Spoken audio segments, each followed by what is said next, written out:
السينما المغربية في السنوات الأخرى ولات كتقدم أعمال مزيانة ومتنوعة ما بين الدراما والكوميديا وحتى الأعمال الفلسفية الفنية.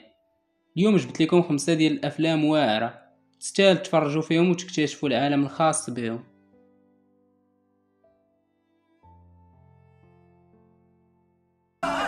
سمعت باللي هاد الفيلم كندي. لا يوغوسلافي.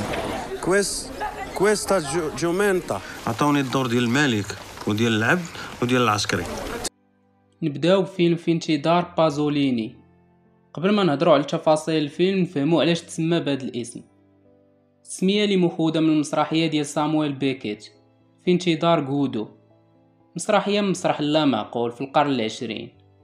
القصه تدور على 4 شخصيات جالسين حدا واحد الشجره تيهضروا بيناتهم وما تيديروا حتى لعبه، غير تيتسناو في واحد الشخص سميتو غودو. تيسولوا عليه، تيصونيو عليه في التليفون، تيقول لهم غدا غادي نجي، والو تيتعاود نفس السيناريو. وهادشي الا ربطناه بالواقع فكل واحد منا عنده غودو ديالو. تتبقى تربط حياتك بشي حاجه ولا بشي شخص باش تعيش وتكون سعيد في هاد الحياه.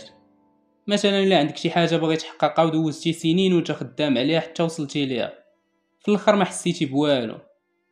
طريق باش توصل للحلم ديالك حسن من اللحظه فاش غادي توصل ليه. فاش دوز وقتك في هاد الدنيا عندك تنسى تعيش. ما عندناش وقت بزاف في هاد الدنيا، وهاد الوقت القليل ما خاصكش تضيعو انت تتساين غودو يجي عاد تفرح ولا تعيش. الفيلم ديالنا من اخراج داوود ولاد السيد، وبطولة جوج ديال النجوم كانوا من اعمدة السينما والتلفزه المغربيه اللي مازال عايشين معنا بالادوار الواعره اللي قدموا على طول مسيرتهم، محمد البسطاوي ومحمد مجد. القصه تدور على واحد الكومبارس فيتخدم مع المخرج الايطالي بازوليني فاش جا الورزازات في 1970 وجمعاتهم صداقه.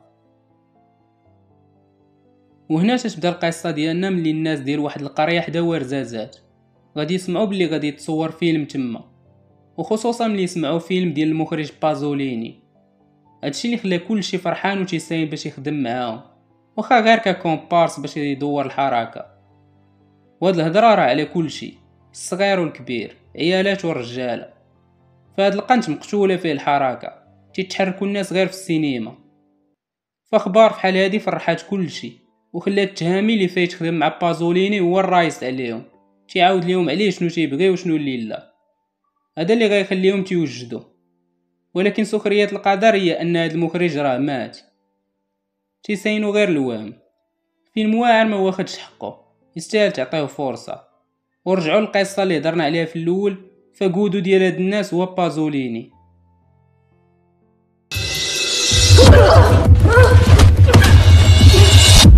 بحال شعور من السجن عكاشة. إرهاب كونتربوند أخلاق. هيروين ما كتبانش لكم بلي خطيرة. مشينا. ملكات، فيلم إخراج ياسمين بن كيران وبطولة نسرين الراضي. القصة تدور على واحد المرأة كاينة في الحبس، خلات موراها بنتها الصغيرة في واحد الداخلية اللي بسبب التصرفات ديالها بغاو يصيفطوها للإصلاحية. هذا اللي خلى هاد المرأة تهرب من الحبس باش تعتق بنتها، باش ما تعيش نفس الحياة اللي عاشت هي. وهذا اللي غادي ياخدنا في رحلة مع 3 البنات هربانين من البوليس، في رحلة طويلة في جبال الأطلس. فيلم غادي تدوز معاه وقت زوين. علاش شحال من الله كاين؟ علاش القرايه مزيانه فاطمه؟ فاش نسالي نهار كنطيح بحال ما انا كاع ما كان يكون عندي الجهد للصلاه.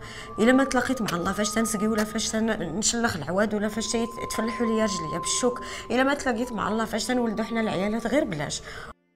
قصر النظر اولا ميوبيا، فيلم اخراج سناء عكرود وهي اللي دارت بطولة الفيلم.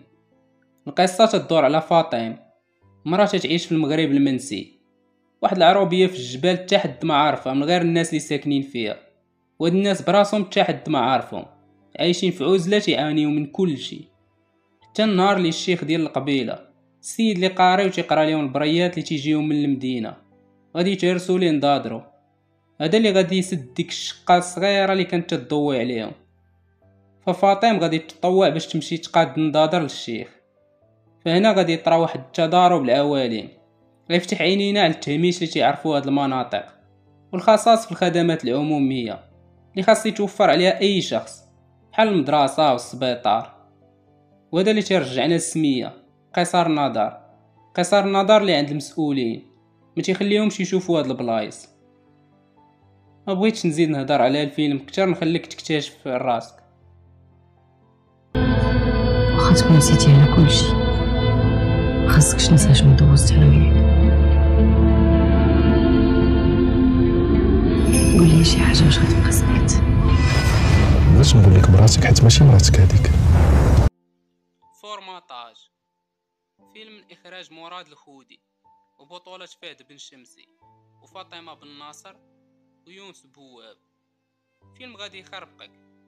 القصة تدور على واحد السيدة تحاول تعاون راجلها اللي تيعاني من فقدان الذاكرة، ويلا رجع من بويا عمر. هذا اللي تيخليه يعيش صراع مع راسو ما بين داكشي اللي عاش وحياته الجديدة. غيتزاد الحماق فاش غادي يجي واحد الضابط لعندهم ويقول ليه بلي ديك السيدة ماشي مراته وباغا غير تستغل المرض اللي عنده باش تدي ليه رزقه. فشنو اللي بصح في هادشي؟ هنا فين بقات تيتزاد التشويق والغموض حتى الاخر ديال الفيلم عاد تيتحل اللغز.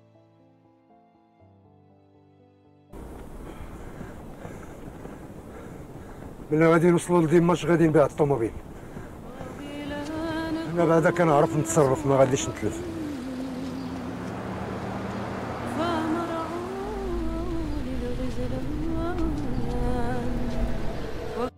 لو غران فواياج، فيلم اخراج اسماعيل فروخي اللي عطانا فيلم ميكا فايش هضرنا عليه في القناه، ومن بطولة المرحوم محمد مجد. القصة تدور على رحلة ديال اب مغربي عايش في فرنسا، هو وولدو غادي يمشيو في رحلة من فرنسا حتى لمكة بالطوموبيل باش يحج. هاد الرحلة اللي غادي تجمع هاد الجوج غتخليهم يتعرفوا بجوج على بعضياتهم من بعد ما كانوا متيتفاهموش وتيتضاربوا على اي حاجة. غادي تجمعهم هاد الرحلة من فرنسا لإيطاليا، سلوفينيا، كرواتيا، يوغوسلافيا، بلغاريا، تركيا، سوريا، الأردن حتى للسعودية. الأب اللي جامع تجارب الحياة والولد اللي مازال عنده جهد ديال الصغر غادي يخليهم يعيشوا تجربة واعرة. هاد الأفلام ماشي غير قصص ودايزة، ولكن تجارب إنسانية عميقة غادي تخليك كمشاهد تعيش مع الشخصيات وتتأمل في المجتمع والحياة. خليوا لي رأيكم في هاد الأفلام اللي في القائمة، وكتبوا لي في التعاليق شنو هو أحسن فيلم مغربي عندكم. هادشي اللي كاين اليوم، تلاقاو في فيديو جديد.